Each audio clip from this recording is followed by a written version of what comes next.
But an Irish girl, like within seconds, might just be like, oh, think you're Don Juan. Treat each other more like kind of like roommates. Men need to be real men, which is gone from American culture. I probably won't go back to Western women.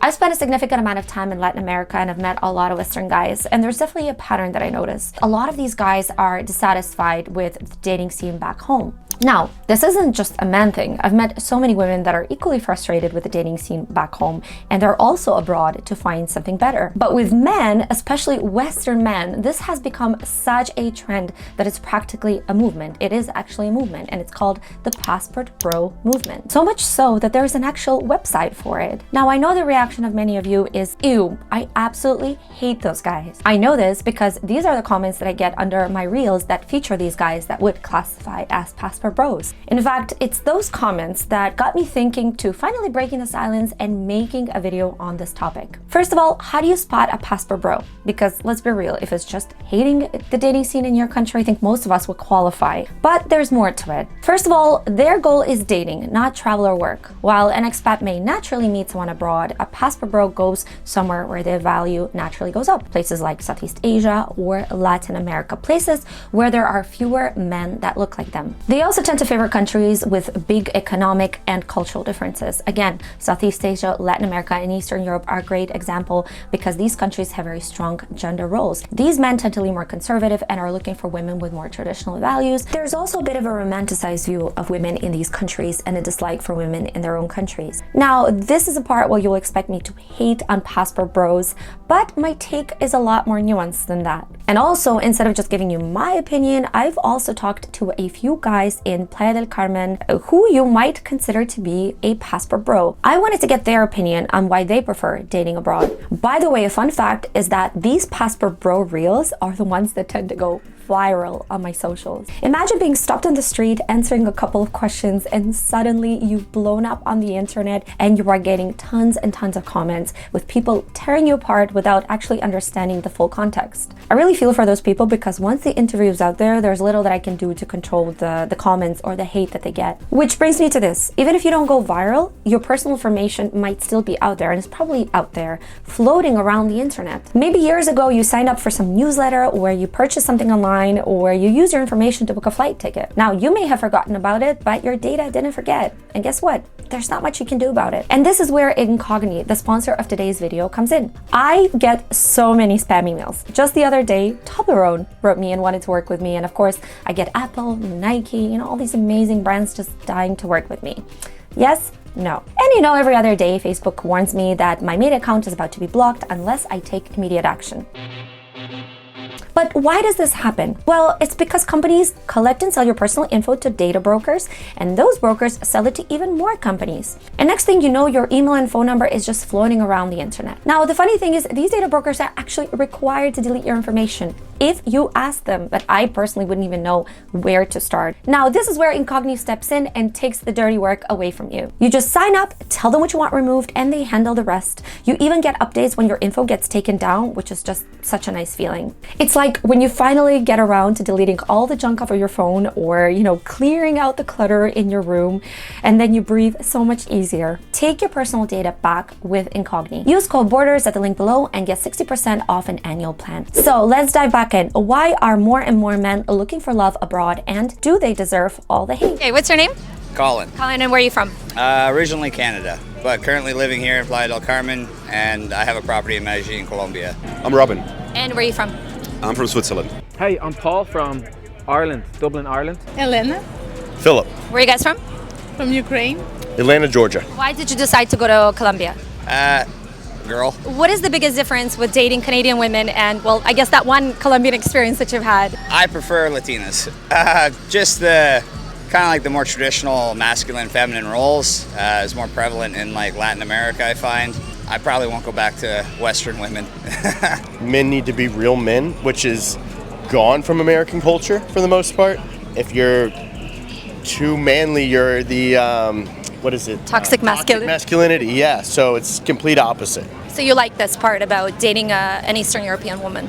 Yeah, I just get to be myself, and she likes it, so it's nice. Switzerland is very like equality and like meaning like everybody should, you know, like take care of themselves, which like I think like a lot of people like want to have. Now in retrospect, I don't want to have it anymore.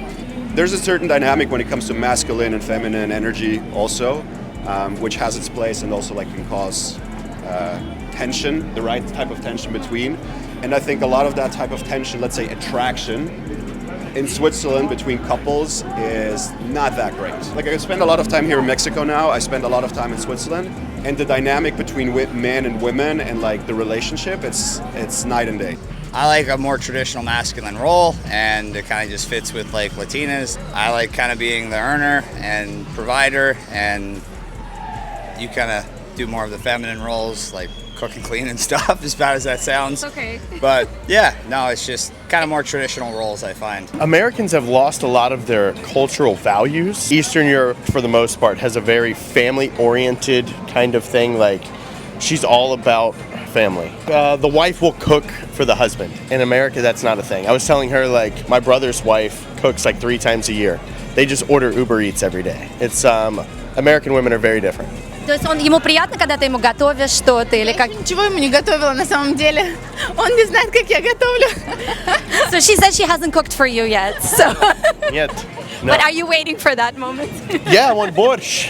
Now, the first reason is, of course, gender roles. You may have heard that men are leaning more conservative than women these days. Women aged 18 to 29 are now 15 percentage points more likely to identify as liberal than men, while young men are actually more likely to lean conservative than liberal, with moderate being the largest group. And understanding the male psychology, where it's incredibly important for men to feel appreciated, to feel strong and capable and respected in a relationship, it will come as no surprise that a lot of American men prefer to date women that are nurturing, feminine, that make them feel strong and capable. A lot of men are under the impression that Western women are only out to use them or are only searching for a certain type of man, and as such, don't give them the time of day. Now, keep in mind that social media is only making things worse. The Financial Times points out that young men and women increasingly inhabit separate digital spaces, meaning their worldviews are being shaped in totally different ways. We all know how the algorithm works. Men keep seeing content that paints Western women as gold-digging, man-hating, high-maintenance divas, and such, reinforcing the stereotype. The problem is, a lot of these guys are not actually going out and interacting with real-life women. Over 60% of young men are single, nearly twice the rate of young women. Men in their 20s are more likely to be romantically uninvolved, sexually inactive, friendless,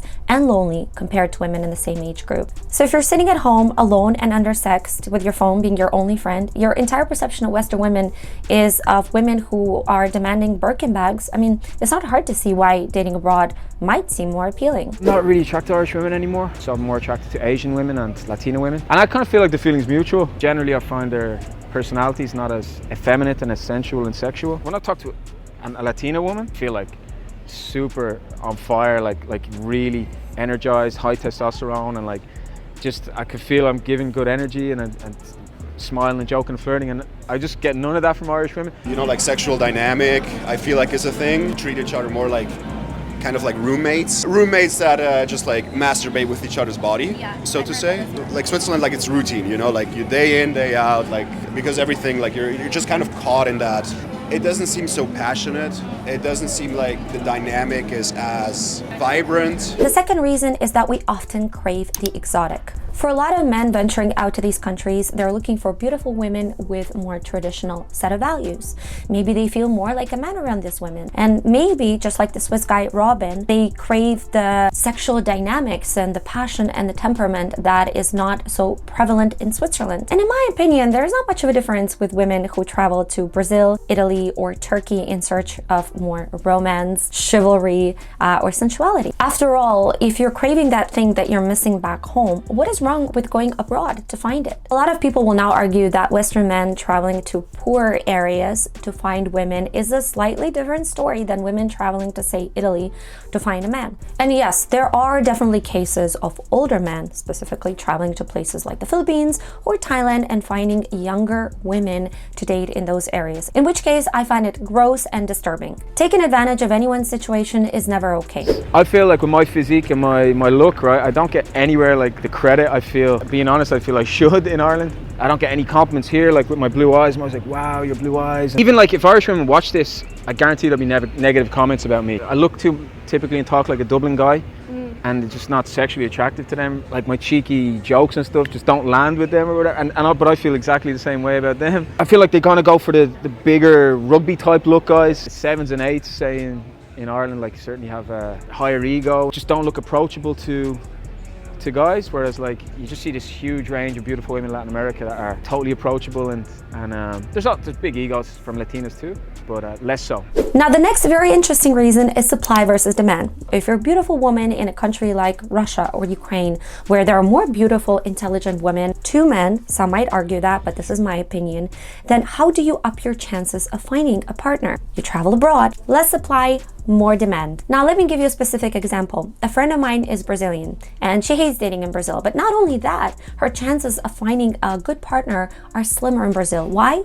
Because there are so many beautiful Brazilian women, and not only that, she's just another girl in Brazil. She's not exotic, she's not different. So in order to find a partner, she used Tinder Passport to search for a partner in Sweden, but not in Stockholm. She looked for a partner in a smaller Swedish city, and now she's in a great committed relationship with a Swedish man. The point of this story isn't that you specifically need to look abroad if you want to find someone, but the point is your energy, your looks, and your style might be exotic in another country and as such more appreciated. Some of the comments I've seen hate on the idea of fetishizing someone, and I can attest to that. I wouldn't want to date someone who is with me simply because I come from country X. If you're with someone who is with you because you fulfill a certain sexual fantasy, say no to that relationship. But I personally don't think there's anything wrong with gravitating towards a certain culture because you like the vibe, because you like the energy, because you align with the values, or simply because you find the look attractive. If two people are happy and no one is using anyone else, that's all fine and dandy in my books. Well, like the girl that I was seeing, she grew up from